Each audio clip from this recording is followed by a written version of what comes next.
দেশটা কারো বাপের না, আমি বলতে চাই এই দেশটা সকলের বাপের দেশ।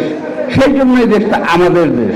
আমার দেশের জন্য আমি যুদ্ধ করেছি, লড়াই করেছি, আরো লড়বো। শেষ কথা বলে চলে যাই, আরো লড়বো এই কারণে বললাম যে আজকের দেশের মধ্যে যে অবস্থা হচ্ছে, আমরা সকলেই অত্যন্ত আন্তরিকতার সঙ্গে সংস্কারের কাগজপত্র জমা দিয়েছি পরীক্ষা নিরীক্ষা করে।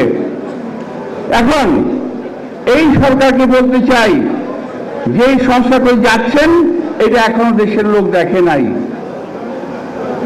আর যেটা দৃশ্যমান সংস্কার হতে পারে সেটা অবিলম্বে শুরু করেন। সেটা হলো এই সচিবালয়ের ভিতরে যারা আপনাদের সংস্কারের কাজকে বাধা দেবে, বিপদগামী করবে, সেই সমস্ত সচিবরা এখনো সচিবালয়ের ভিতরে বসা আছে, তাদেরকে সরানোর ব্যবস্থা। ওয়ালটন আবারও মিলিয়নিয়ার অফারে ওয়ালটন ফ্রিজ কিনে আপনিও হয়ে যেতে পারেন মিলিয়নিয়ার। করেন প্রশাসনের প্রতিটি রঙে আজকে ওই যে ডিএনএ টেস্ট করে চাকরি দেওয়া হয়েছিল, আপনাদের মনে আছে? চাকরি দেওয়া হয়তো ডিএনএ টেস্ট করে, ওই ডিএনএ টেস্ট চাকরি দেওয়া হয়ে যাদেরকে, তারা বসা আছে, তাদেরকে বাছাই করেন, তাদেরকে শাস্তির আওতায় আনেন।